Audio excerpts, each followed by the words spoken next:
नमस्कार दोस्तों, हर्षित द्विवेदी एजुकेशन में आपका स्वागत है। मेरा नाम है विनीत सागर। क्लास 9 एनसीईआरटी पॉलिटी की किताब चल रहा था। पिछले वीडियो में हमने चैप्टर 2 खत्म किया था। उसमें हम making of the Indian constitution के बारे में देखा था। कितने लोग इन्वॉल्व थे हमारे कॉन्स्टिट्यूशन प्रिपेयर करने में, कितने कमिटीज़ बने थे, एंड फाइनली हमने प्रीएम्बल ऑफ द कॉन्स्टिट्यूशन के बारे में डिस्कस किया। तो आज इस वीडियो में हम चैप्टर 3 शुरू करेंगे, इलेक्टोरल पॉलिटिक्स। तो शुरुआत करते दोस्त। चैप्टर 1 से हमें ये पता चला कि एक डेमोक्रेसी में लोग डायरेक्टली गवर्न करना ये ज़रूरी नहीं है। वैसे ये पॉसिबल भी नहीं है क्योंकि इतने सारे लोग जो हैं। तो most common form in democracy क्या है? हम हमारे रिप्रेजेंटेटिव्स चुनते हैं, वो हमें गवर्न करते हैं। तो आज इस वीडियो में हम ये देखेंगे हम हमारे रिप्रेजेंटेटिव्स को कैसे चुनते हैं, एंड एक डेमोक्रेसी में इलेक्शंस क्यों ज़रूरी होता है। एंड हम ये भी डिस्कस करेंगे इलेक्टोरल कॉम्पिटिशन एमंग पार्टीज कैसे होता है। एंड फाइनली हम ये देखेंगे what is the basic difference between a democratic election and a non democratic election, right. इसके बाद हम ये देखेंगे एक एक स्टेज ऑफ इलेक्शंस कैसे होता है, कैसे एक एक कॉन्स्टिट्यूएंसी का बाउंड्री डिमार्केट करते हैं, डिक्लेरेशन ऑफ रिजल्ट्स कैसे होता है। And finally towards the end of the chapter हम ये असेस करेंगे क्या इंडिया में जो इलेक्शंस हो रहा है वो फ्री एंड फेयर है क्या, and role of election commission in ensuring free and fair elections के बारे में भी हम डिस्कस करेंगे। तो ये चैप्टर शुरू होता है एक न्यूज़पेपर रिपोर्ट से जो 1987 का है। बेसिकली उस टाइम पर हरियाणा में स्टेट असेंबली इलेक्शन चल रहा था। तो basically this is a case study. 1987 state assembly election का रिजल्ट कैसे आया था और कैसे कांग्रेस पार्टी को हटा के लोकदल पार्टी रूलिंग में आया था, इसके बारे में बताया हुआ है। ये केस स्टडी हमें इसलिए बता रहा है, हमें ये बताना चाहता है why do we need elections, हमें इलेक्शंस क्यों चाहिए, इसके बारे में हमें समझाना चाह रहा है इस केस स्टडी से। वैसे इस केस स्टडी के बारे में हम एक बार डिस्कस करेंगे। देखिए 1987 की बात कर रहा हूँ मैं। उस टाइम पर हरियाणा में इलेक्शंस हो रहा था। तो 1982 से लेकर 1987 तक हरियाणा में कांग्रेस पार्टी रूल करता था, ठीक है। तो देखिए 1987 में उस टाइम का अपोजिशन लीडर चौधरी देवीलाल, इन्होंने एक मूवमेंट शुरू किया, न्याय युद्ध, जिसका मतलब है स्ट्रगल फॉर जस्टिस। एंड इन्होंने एक नया पार्टी फॉर्म किया जिसका नाम था लोकदल, राइट। आप देखिए इनकी जो लोकदल पार्टी है और जितने भी अपोजिशन पार्टीज थे ना, उनके साथ मिलकर एक कोलिशन पार्टी टाइप का बना दिया और एक फ्रंट खड़ा किया कांग्रेस पार्टी के अगेंस्ट, राइट। आप देखिए इलेक्शन कैंपेन में देवीलाल जी ने लोगों को यह कन्विंस किया कि अगर उनकी पार्टी रूलिंग में आएंगे, सबसे पहले हम फार्मर्स का, एग्रीकल्चर लेबर्स का, स्मॉल बिजनेसमैन का जितने भी लोन्स है ना, वो हम वेव ऑफ करेंगे। मतलब आपको वापस बैंक में वो पैसे भरने की जरूरत नहीं है। अगर हम रूलिंग पे आएंगे तो सबसे पहला काम हमारा वही होगा कि आपका जितना लोन्स है उसे वेव ऑफ करेंगे। तो वैसे दोस्तों लोग जो है कांग्रेस पार्टी से इतने खुश नहीं थे। ऊपर से देवीलाल जी का ये ऑफर सुन के वो खुश हो गए एंड दे वर अट्रैक्टेड। तो जब इलेक्शंस हुआ उसमें लोकदल पार्टी जीत गया। 90 सीट में से 76 सीट्स जो है Lokdal and its partner parties को मिल गया। एंड लोकदल अकेला 60 सीट्स जीत गए थे। मतलब 90 में से 60 सीट्स लोकदल को अकेला मिल गया। मतलब वो खुद एक गवर्नमेंट बना सकता था। कांग्रेस पार्टी को केवल 5 सीट मिला था उस इलेक्शंस में। देखिए कैसे कांग्रेस पार्टी रूलिंग में था 1982 से लेकर 87 तक, और 1987 में चौधरी देवीलाल जी के कैंपेनिंग की वजह से कैसे लोकदल पार्टी जीत गया, इधर आप देख सकते हो, ठीक है। तो जैसे इलेक्शन रिजल्ट अनाउंस हुआ, सिटिंग चीफ मिनिस्टर रिजाइन हुआ। इसके बाद जो नया मेंबर्स ऑफ लेजिस्लेटिव असेंबली ने चौधरी देवीलाल को एज द लीडर चुना और वो बन गए चीफ मिनिस्टर ऑफ हरियाणा, ठीक है। सो चीफ मिनिस्टर बनने के बाद सबसे पहले उन्होंने क्या किया, एक गवर्नमेंट ऑर्डर इशू किया जिसमें जितने भी आउटस्टैंडिंग लोन्स थे स्मॉल फार्मर्स का, एग्रीकल्चरल लेबर्स का, स्मॉल बिजनेसमैन का, उन्हें वेव ऑफ किया। जैसे वो प्रॉमिस किए थे वैसे उन्होंने सबसे पहले किया, ठीक है। तो उनकी जो लोकदल पार्टी है अगले 4 साल के लिए हरियाणा में रूलिंग किया। वैसे 5 साल का होता है पर 4 साल ही कर पाया। नेक्स्ट इलेक्शंस हुआ था 1991 में। आप देखिए दोस्तों 1991 में क्या हुआ। 1991 में लोकदल पार्टी को उतना सपोर्ट नहीं मिला जितना 1987 में मिला था, इसलिए उनकी पार्टी हार गया। कांग्रेस जिनको 5 सीट मिला था 1987 इलेक्शंस में, वो फिर से रूलिंग पर आ गया। तो इससे आपको क्या समझ में आया? देखिए this is the basic principle of election. Simple सी बात है, जब तक आप लोगों को खुश रखोगे, लोगों के लिए काम करोगे, पॉपुलर सपोर्ट मेंटेन करोगे, तब तक आप जीत सकते हो। जब आपका वो पॉपुलर सपोर्ट खत्म हो जाएगा ना, अगले इलेक्शंस में लोग आपको निकाल देंगे। सो एक डेमोक्रेसी का प्रिंसिपल है, इलेक्शन का प्रिंसिपल है। क्लियर? आप देखिए, अब हम देखेंगे why do we need elections, हमें इलेक्शंस क्यों चाहिए। देखिए दुनिया भर में मैक्सिमम कंट्रीज में इलेक्शंस होते हैं अपने अपने रिप्रेजेंटेटिव्स को चुनने के लिए, ठीक है। ऐसे भी कई कंट्रीज है जो डेमोक्रेटिक नहीं है तभी इलेक्शंस होता है। But why do we need elections? ये समझने के लिए हमें एक चीज इमेजिन करना पड़ेगा, एक डेमोक्रेसी जहां इलेक्शंस नहीं होते हैं। मान लीजिए ऐसा कोई एक डेमोक्रेसी है जहां लोग एक साथ बैठ के डिसीजंस लेते हैं।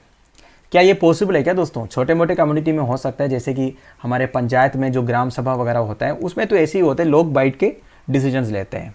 पर एक लार्ज कम्युनिटी में क्या ये पॉसिबल है? सबके पास इतना टाइम रहेगा एक साथ बैठ के डिसीजन लेने का, या सबके पास इतना नॉलेज रहेगा क्या हमारे लिए सही होगा ये डिसाइड करने के लिए? बिल्कुल नहीं होगा। इसलिए मैक्सिमम डेमोक्रेसी में लोगों को चुनते हैं, अपने अपने रिप्रेजेंटेटिव्स भेजते हैं। आप देखिए और एक सवाल है, is there a democratic way of selecting representatives without elections? Elections के बिना भी हम रिप्रेजेंटेटिव्स को भेज सकते हैं। कैसे? देखिए on the basis of education, knowledge, age, experience, ये देके भी तो हम रिप्रेजेंटेटिव्स को भेज सकते हैं ना, कोई इलेक्शंस की जरूरत नहीं है। मतलब हमारी कम्युनिटी में जो सबसे एज्ड है, सबसे एक्सपीरियंस्ड है, सबसे एजुकेटेड है, सबसे नॉलेजेबल है, उनको भी तो भेज सकते हैं ना। पर इसमें भी एक प्रॉब्लम है, उनको भेजने से क्या ये हम 100% इंश्योर कर पाएंगे वो हमारे लिए काम करेंगे, हमारे विशेष के साथ हम जो चाहते हैं उसके हिसाब से वो रूल करेंगे? ये भी हम इंश्योर नहीं कर पाएंगे, क्योंकि हमने इलेक्ट तो नहीं किया, हमने बस नॉलेज, एक्सपीरियंस, एज, ये सब के हिसाब से उनको भेजा। तो क्या कर सकते हैं हम? देखिए एक ही मैकेनिज्म है elections, by which people can choose their representatives at regular intervals and change them if they wish to do so। मतलब जो इलेक्शंस होते हैं वही एक उपाय है। हमें इलेक्शन के थ्रू रिप्रेजेंटेटिव्स को चुनना पड़ेगा, 5 साल के लिए उन्हें रूलिंग करने देना पड़ेगा। अगर आपको 5 साल में उनके रूलिंग पसंद नहीं आए तो अगले इलेक्शंस में उन्हें हरा दो। Simple principal. So that is the best mechanism. इस मैकेनिज्म को कहते हैं दोस्तों election. Therefore, elections are considered essential in our times for any representative democracy। कोई भी एक representative and responsible democracy के लिए election is very essential। अब in an election the voters make many choices। क्या क्या choices है voters के पास एक एक इलेक्शन में, वो भी देखते हैं। They can choose who will make laws for them। हमारे लिए laws कौन बनाएंगे वो हम डिसाइड करेंगे, मतलब हम ही चुनेंगे ना रिप्रेजेंटेटिव्स को। दूसरा, they can choose who will form the government and take major decisions. Obvious बात है, कौन गवर्नमेंट फॉर्म करेगा वो भी लोग डिसाइड करेंगे, वोटर्स डिसाइड करेंगे। They can choose the party whose policies will guide the government and law making. वो एक पार्टी को भी चूज कर सकते हैं। देखिए अगर लोग मिलकर एक पार्टी को जिताएंगे, मतलब एक ऐसा होता है ना दोस्तों, एक एक गवर्नमेंट एक एक पार्टी फॉर्म करते हैं। अब पार्टी की जो पॉलिसीज होगा वो गवर्नमेंट पॉलिसीज में भी रिफ्लेक्ट करेगा। तो वोटर्स जो है वो पार्टी को भी चूज कर सकते हैं जो गवर्नमेंट को गाइड करेगा लॉ मेकिंग में। तो ये सब है वोटर्स के पास choice. Now what makes an election democratic? इधर हम democratic election and non democratic election के बीच में जो डिफरेंस है वो समझने की कोशिश करेंगे। इसके लिए सबसे पहले एक डेमोक्रेटिक इलेक्शन का मिनिमम कंडीशंस क्या क्या होनी चाहिए ये हम डिस्कस करेंगे। वैसे चैप्टर 1 में इसके बारे में हमने डिस्कस किया था, तो हल्का सा इधर भी डिस्कस कर लेते हैं। सबसे पहले everyone should be able to choose. इसको बोलते हैं यूनिवर्सल अडल्ट फ्रैंचाइज। जितने भी अडल्ट हैं उनके पास वोटिंग राइट्स होनी चाहिए, सबके वोट का इक्वल वैल्यू होनी चाहिए। ऐसा नहीं कि किसी पर्टिकुलर सेक्शन के पॉपुलेशन का वोट को ज्यादा वैल्यू है, किसी पर्टिकुलर सेक्शन का वोट को कम वैल्यू, ऐसा नहीं होनी चाहिए। जितने भी सिटीजन्स हैं जो अडल्ट है उनका जो वोट का वैल्यू है वो इक्वल होनी चाहिए। दूसरा, there should be something to choose from. मतलब क्या है, देखिए जैसे चाइना में इलेक्शंस होता है, चाइना में भी तो इलेक्शंस होता है, पर चाइना में एक ही पार्टी कॉन्टेस्ट करते हैं। अब एक ही पार्टी के अंदर दो कैंडिडेट को वो खड़ा करेंगे, तो लोगों के पास कुछ एक्चुअल ऑप्शन है क्या? बिल्कुल नहीं है, किसी को जीत करेगा। तो ऐसा नहीं होनी चाहिए। There should be some options for the voters, ठीक है। Third, choice should be offered at regular intervals. ये जो इलेक्ट करने का चॉइस है ना, रेगुलर इंटरवल्स में होनी चाहिए। जैसे हमारे देश में 5 साल में एक बार होता है, ऐसा नहीं कि एक बार इलेक्शन हो गया फिर 10-15 साल के लिए इलेक्शन नहीं हुआ, ऐसा भी नहीं होनी चाहिए। Fourth, candidate preferred by the people should get elected. लोग जिसको चाहते हैं, जिसको वोट किया वही इलेक्ट होनी चाहिए, ठीक है। And fifth, election should be conducted in a free and fair manner where people can choose as they really wish. Elections वो फ्री एंड फेयर तरीके से कंडक्ट करना पड़ेगा, मतलब किसी भी तरह का मैल प्रैक्टिस नहीं होना है। मेरा कहने का मतलब है, अगर कोई वोटिंग बूथ में खड़ा रहेगा और हमें बोलेगा ऐसे गन दिखा के इसको वोट करो, तो ये फ्री एंड फेयर इलेक्शन है क्या? बिल्कुल नहीं है। कई तरह का मैनिपुलेशन हो सकता है इलेक्शंस में, ऐसे कई कंट्रीज में होते भी है। तो ये सब नहीं होनी चाहिए, फ्री एंड फेयर मैनर में इलेक्शंस कंडक्ट होनी चाहिए। तो ये सारे जो कंडीशंस है आपको लगेगा very simple and easy conditions है, पर देखिए दोस्तों ऐसे कई सारे कंट्रीज है इस दुनिया में जहां ये जो 5 मिनिमम कंडीशंस है ना, ये भी ठीक से फॉलो नहीं होता। तो तो उसको हम बोल सकते हैं non democratic way of conducting elections. अब आप समझ गए, democratic way of conducting elections में ये जो 5 मिनिमम कंडीशंस है ये फुलफिल होनी चाहिए। अगर जहां ये कंडीशंस फुलफिल नहीं हो रहा है, इसको बोलते हैं non democratic way of conducting elections. अब हम देखेंगे पॉलिटिकल कंपटीशन के बारे में। देखिए, elections are all about political competition. एक एक पॉलिटिकल पार्टी आपस में कॉम्पीट करते हैं इलेक्शन जीतने के लिए। अगर आप कॉन्स्टिट्यूएंसी लेवल में देखोगे, एक एक कैंडिडेट्स के बीच में कॉम्पिटिशन होता है, क्योंकि वो अलग अलग पॉलिटिकल पार्टी से बिलोंग करते हैं। वैसे देखा जाएगा तो ये जो कॉम्पिटिशन है इसका डीमेरिट्स बहुत है, पर बिना कंपटीशन का तो इलेक्शंस पॉइंटलेस हो जाएगा, कोई मतलब ही नहीं रहेगा इलेक्शंस कंडक्ट कराने का। तो सबसे पहले हम डीमेरिट्स के बारे में डिस्कस करेंगे। सबसे पहले आप अपनी लोकेलिटी का एग्जाम्पल ले लीजिए। कुछ लोग ऐसे होंगे जो एक ग्रुप से बिलोंग करते होंगे, कुछ लोग ऐसे होंगे जो दूसरे पॉलिटिकल ग्रुप से बिलोंग करते होंगे। इनके आपस में ओपिनियन डिफरेंसेस रहता है, और इलेक्शंस के टाइम पे तो ये जो ओपिनियन डिफरेंसेस है वो काफी एक्सट्रीम हो जाता है, आपस में फाइट्स होता है, क्लैशेस होता है। ऐसा भी हो जाता है कभी कोई किसी का मर्डर भी कर देता है। इस तरह का केसेस तो आपने सुना ही होगा। कभी कभी क्या हो जाता है, कुछ पॉलिटिकल पार्टीज जो है आपस में एलिगेशंस लगाते हैं, कभी कभी ट्रू एलिगेशंस होते हैं, कभी कभी फेक एलिगेशंस होते हैं। कुछ पार्टीज एंड कैंडिडेट्स तो कभी कभी डर्टी ट्रिक्स भी यूज करते हैं इलेक्शन जीतने के लिए। तो इन सब के वजह से क्या होता है, कुछ अच्छे ईमानदार लोग होंगे जो इलेक्शंस में खड़ा होना चाहता है, लोगों को एक्चुअली वो सर्व करना चाहता है, वो तो ये इलेक्टोरल कॉम्पिटिशन में भाग लेगा ही नहीं। वो बोलेगा ये अनहेल्थी कॉम्पिटिशन हम आना ही नहीं चाहते हैं। तो ये सब इसका डीमेरिट्स है। हमारे जो कॉन्स्टिट्यूशन मेकर्स हैं, इन्हें इन सब प्रॉब्लम्स के बारे में अच्छी तरह पता था, फिर भी इन्होंने फ्री कंपटीशन इन इलेक्शंस को अलाउ किया, क्योंकि इन्हें पता था the system works better in the long run. Long run में ये सिस्टम अच्छी तरह काम करेगा। वो कैसा है मैं आपको बताता हूं। देखिए दोस्तों, अगर एक आइडियल वर्ल्ड होता, मतलब एक आदर्श दुनिया होता, तो इस तरह का पॉलिटिकल कंपटीशन की कोई जरूरत ही नहीं पड़ता। नेता लोग हमेशा लोगों के बारे में सोचते, जनहित में काम करते, पर ऐसा तो नहीं हो रहा ना। आजकल नेता लोग जो है सबसे पहले अपने बारे में सोचते हैं, अपना पॉलिटिकल करियर कैसे आगे बढ़ाना है, अपना पॉलिटिकल करियर कैसे सिक्योर करना है, कैसा अपना बेटा बेटी भाई भांजा सबको पॉलिटिक्स में घुसाना है, इस बारे में सोचते हैं। तो ऐसे सिचुएशन में अगर आप लोगों के लिए कुछ करना चाहे भी ना, तभी वो कुछ कर नहीं पाएगा। समझ रहे हो ना दोस्तों। तो इस रियल लाइफ सिचुएशन से हम कैसे डील करेंगे, एक तरीका यह है, या तो आप नेता लोगों का नॉलेज एंड कैरेक्टर को इंप्रूव करो, वो तो पॉसिबल नहीं है। दूसरा तरीका यह है to set up a system where political leaders are rewarded for serving the people and punish for not doing so. अगर वो जनहित में कुछ काम करते हैं तो उन्हें रिवार्ड करो, अगर वो जनहित के खिलाफ कुछ काम करते हैं तो उन्हें पनिश करो। तो कौन ये रिवार्ड या पनिशमेंट को डिसाइड करेगा? The simple answer is people, लोग करेंगे। This is what electoral competition does. यही काम करते हैं इलेक्टोरल कॉम्पिटिशन। देखिए, अगर कोई नेता लोगों के लिए कुछ अच्छा काम कर रहा है तो ऑब्वियसली पता है लोग अगली बार भी उन्हीं को चुनेंगे। अगर एक नेता जनहित के खिलाफ कुछ काम करते हैं तो उस पीरियड के बाद लोग उसे चुनेगा नहीं, वो हार जाएगा। तो यह है बेसिकली इलेक्टोरल कॉम्पिटिशन। मेरा मतलब है इलेक्टोरल कॉम्पिटिशन, ठीक है। देखिए, ऐसे सिचुएशन में अगर एक पॉलिटिकल पार्टी अगर वो पावर में रहना चाहता है तो वो मजबूर हो जाता है लोगों के लिए कुछ करने के लिए। ये आप रिलेट कर सकते हो एक शॉपकीपर से जो अपना केवल प्रॉफिट के लिए काम करते हैं। देखिए, प्रॉफिट के लिए वो क्या करेगा, लोगों के साथ अच्छा बिहेव करेगा, लोगों को अच्छा सर्विस प्रोवाइड करेगा। देखिए, उसका फाइनल ऑब्जेक्टिव ये है, उसको प्रॉफिट कमाना है। अब प्रॉफिट कमाना है तो उसको लोगों को सर्व करना पड़ेगा। तो इसी तरीके से ये पॉलिटिकल कॉम्पिटिशन भी काम करते हैं। मतलब पॉलिटिक्स में सर्वाइव करना है तो पॉलिटिकल लीडर्स को या फिर पॉलिटिकल पार्टीज को लोगों के लिए कुछ ना कुछ अच्छा करना पड़ेगा। तो मेरा कहने का मतलब है वो एक्चुअली चाहते नहीं होंगे लोगों के लिए कुछ करना, पर उन्हें करना पड़ता है। तो इसलिए कॉन्स्टिट्यूशन मेकर्स ने यह बोला इलेक्टोरल कॉम्पिटिशन हमेशा लॉन्ग टर्म में काम करेगा। अब हम ये देखेंगे what is your system of elections. क्या हमारे देश में जो इलेक्शंस हो रहा है वो डेमोक्रेटिक है? इस सवाल का जवाब मिलने के लिए सबसे पहले हमें हमारा सिस्टम ऑफ इलेक्शंस कैसे होता है इसके बारे में समझना होगा। हमारे देश में लोकसभा और विधानसभा के लिए इलेक्शंस कंडक्ट होता है हर 5 साल के बाद। हर 5 साल के बाद इलेक्टेड रिप्रेजेंटेटिव्स का जो टर्म है वो खत्म हो जाता है। इसके बाद लोकसभा हो या विधानसभा हो, दैट स्टैंड्स डिसॉल्व्ड। जितने भी कॉन्स्टिट्यूएंसी है उसके लिए इलेक्शंस जो है एक ही टाइम पर कंडक्ट कराना होता है। अगर ज्यादा ही सीट्स है तो 1, 2, 3 दिन में भी कंडक्ट करा सकता है, पर एक ही बार में सबको खत्म करना है। इसको बोलते हैं दोस्तों जनरल इलेक्शन।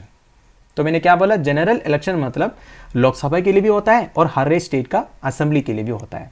समझ गए? आप देखिए, sometimes election is held only for one constituency to fill the vacancy. अब देखिए दोस्तों, कभी कभी क्या हो जाता है, इन जनरल इलेक्शंस में 2-3 कॉन्स्टिट्यूएंसी जो है छूट जाता है। उसका कारण ये हो सकता है कभी कभी कोई कैंडिडेट का डेथ हो जाता है तो उस कॉन्स्टिट्यूएंसी के लिए इलेक्शन नहीं हो पाता है। कभी कभी रूलिंग में आने के बाद कोई मेंबर का डेथ हो जाता है तो तभी इलेक्शन कंडक्ट कराना पड़ेगा।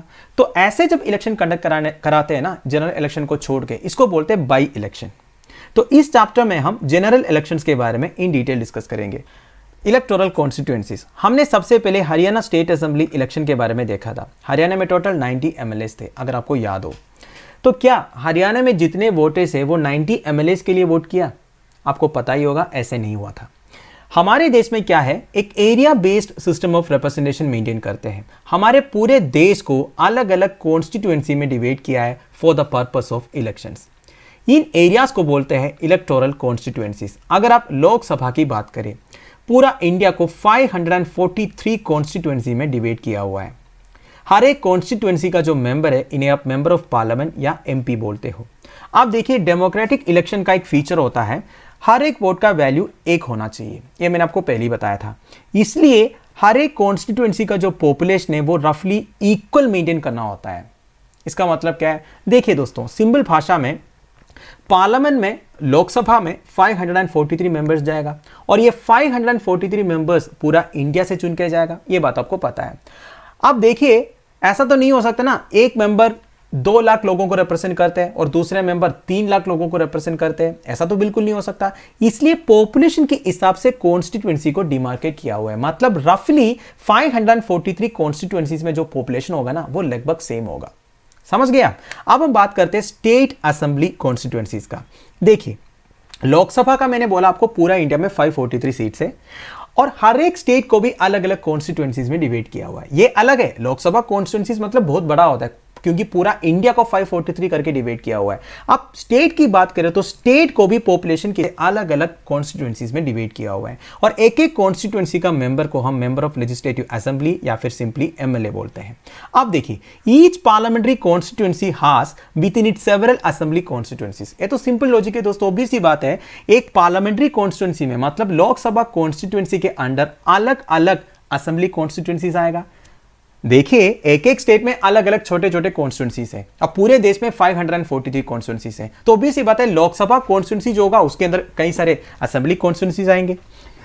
सेम प्रिंसिपल अप्लाई होता है पंचायत एंड म्युनिसिपल इलेक्शंस के लिए भी। अब ये क्या है दोस्तों, देखिए हमारे देश में हर एक विलेज और टाउन को भी सेवरल वार्ड्स में डिवाइड किया हुआ है, just like constituencies. Each ward में एक मेंबर इलेक्ट होता है। हमारा जो अर्बन लोकल बॉडी है इसमें एक एक मेंबर इलेक्ट होता है and sometimes these constituencies are counted as seats. देखिए, कभी कभी सीट्स भी बोलते हैं। जो कॉन्स्टिट्यूएंसी वर्ड में यूज कर रहा हूं ना, हमेशा ये वर्ड यूज नहीं होता है, जनरली सीट्स बोलते हैं। जैसे हमने state assembly election of Haryana के बारे में देखा था तो हमने क्या बोला था, लोक दल ने 60 सीट्स जीता करके। ठीक है, तो इसका मतलब यह है लोक दल 60 असेंबली कॉन्स्टिट्यूएंसी में जीत के आया। तो कुल मिला के और एक बार मैं आपको बता देता हूं, सबसे लो लेवल से शुरू करते हैं। विलेज लेवल में होता है दोस्तों वार्ड, मतलब हर एक विलेज को अलग अलग वार्ड में डिवाइड किया हुआ है और हर एक वार्ड का एक एक मेंबर रहता है। इनको मेंबर ऑफ द वार्ड आप बोल सकते हो। इसके ऊपर आप बोल सकते हो कॉन्स्टिट्यूएंसीज, स्टेट असेंबली कॉन्स्टिट्यूएंसीज, मतलब एक एक स्टेट को पॉपुलेशन के हिसाब से अलग अलग कॉन्स्टिट्यूएंसीज में डिवाइड किया हुआ है। ये कॉन्स्टिट्यूएंसी का मेंबर को आप एमएलए बोलते हो। इसके बाद आप बोल सकते हो मेंबर ऑफ पार्लियामेंट, ये लोकसभा कॉन्स्टिट्यूएंसी का मेंबर रहता है। क्लियर? आप देखिए दोस्तों, इधर तो इतना ही बताया हुआ है। वैसे लक्ष्मीकांत पॉलिटी में हमने और अच्छी तरह इसे एलाबरेट करके डिस्कस किया है। वैसे आपको पता होगा ये सब बेसिक चीज़ें एनसीईआरटी में बेसिक चीज़ें से शुरू करना होता है। ठीक है, अब हम बात करेंगे रिजर्व्ड कॉन्स्टिट्यूएंसीज के बारे में। देखिए, हमारी संविधान ने हर एक सिटीजन को एक राइट प्रोवाइड किया हुआ है। वो अपने अपने रिप्रेजेंटेटिव्स इलेक्ट भी कर सकता है और खुद एक रिप्रेजेंटेटिव बन भी सकता है। मेरा कहने का मतलब है कोई भी सिटीजन हो वो चाहे तो MLA election, MP election, panchayat election जैसा कोई भी इलेक्शंस में कॉन्टेस्ट कर सकता है। पर इसके लिए एक प्रॉब्लम है दोस्तों। प्रॉब्लम यह है हमारा सोशल सेटअप। ये बात आपको पता है, हमारे देश में जो कास्ट सिस्टम है, कुछ क्लासेस जो है काफ़ी बैकवर्ड है। मैं बात कर रहा हूँ scheduled caste and scheduled tribes का। अब इन लोगों के पास इतना रिसोर्सेस नहीं होता है, इतना एजुकेशन नहीं होता है, इतना कॉन्टैक्ट्स भी नहीं होता है ताकि वो कोई इलेक्शंस में कॉन्टेस्ट करे और जीत जाए। तो ये हमारे कॉन्स्टिट्यूशन मेकर्स को पता था, इसलिए कॉन्स्टिट्यूशन मेकर्स ने कुछ सीट्स को रिजर्व किया हुआ है scheduled caste and scheduled tribes के लिए। अभी के हिसाब से 543 में से 84 सीट्स जो है शेड्यूल्ड कास्ट के लिए रिजर्व्ड है, 47 सीट्स जो है शेड्यूल्ड ट्राइब्स के लिए रिजर्व्ड है। अब रिजर्वेशन का मतलब क्या हो गया, इन सीट्स में या फिर इन कॉन्स्टिट्यूएंसीज में उन कैंडिडेट्स ही कॉन्टेस्ट कर सकता है जो शेड्यूल्ड कास्ट से बिलोंग करते हैं या फिर शेड्यूल्ड ट्राइब से बिलोंग करते हैं। उसे क्या इंश्योर होगा, इससे ये इंश्योर होगा 543 में से 84 शेड्यूल्ड कास्ट मेंबर्स होंगे पार्लियामेंट में एंड 47 शेड्यूल्ड ट्राइब्स के मेंबर होंगे, राइट। इसके बाद ये जो सिस्टम ऑफ रिजर्वेशन है ये अदर वीकर सेक्शंस के लिए भी एक्सटेंड किया गया। ये only district and local level में है। जो MLA election and MP election होता है उसमें केवल एससीज एंड एसटीज के लिए रिजर्व सीट्स है, उसके अलावा किसी को नहीं है। पर डिस्ट्रिक्ट एंड लोकल लेवल में जो इलेक्शंस होता है, मेरा कहने का मतलब है जो पंचायत इलेक्शन होता है, म्यूनिसिपैलिटी इलेक्शन होता है, कॉर्पोरेशन इलेक्शन होता है, उसमें अदर बैकवर्ड क्लासेस के लिए भी कुछ सीट्स जो है रिजर्व्ड है। सिमिलरली टोटल सीट्स में 1/3 जो है वीमेन कैंडिडेट्स के लिए रिजर्व्ड है। समझ रहे हो दोस्तों? तो लोकल बॉडीज में एससी और एसटी के अलावा ओबीसी के लिए भी रिजर्वेशन है, वीमेन के लिए भी अलग रिजर्व है। अब दोस्तों आप ये भी सोच रहे होंगे ये पंचायत, म्युनिसिपैलिटीज एंड कॉर्पोरेशंस के बीच में डिफरेंस क्या है। सिंपल भाषा में ये है दोस्तों, एक एक एरिया के हिसाब से उधर का जो लोकल सेल्फ गवर्नमेंट है उसको अलग अलग नाम दिया हुआ है। वैसे ये तीनों जो है, पंचायत हो गया, म्युनिसिपैलिटी हो गया, कॉर्पोरेशन हो गया, ये तीनों लोकल सेल्फ गवर्नमेंट कैटेगरी में आता है। एकदम विलेज लेवल में इसे बोलते हैं पंचायत। इससे ऊपर जब आप एक टाउन लेवल में जाओगे तो उधर एडमिनिस्ट्रेशन को बोलते हैं म्युनिसिपैलिटी। और जब आप सिटीज में जाते हो जैसे बेंगलुरु, अहमदाबाद, भोपाल, उधर सब आपको क्या मिलेगा? कॉर्पोरेशन मिलेगा। ठीक है, तीनों बेसिकली लोकल सेल्फ गवर्नमेंट्स हैं। तो मेरा कहने का मतलब कुल मिला के आप समझ गए ना, इन तीनों लोकल बॉडीज में जब इलेक्शंस होता है उधर एससी एसटीज के अलावा ओबीसीज को भी and 1/3 of the seats women के लिए भी रिजर्व्ड है। तो दोस्तों दैट्स एंड ऑफ इट। अभी के लिए वीडियो में फिनिश कर रहा हूं। अगले वीडियो में हम वोटर्स लिस्ट से शुरू करेंगे। Thank you for watching. Bye bye, have a nice day.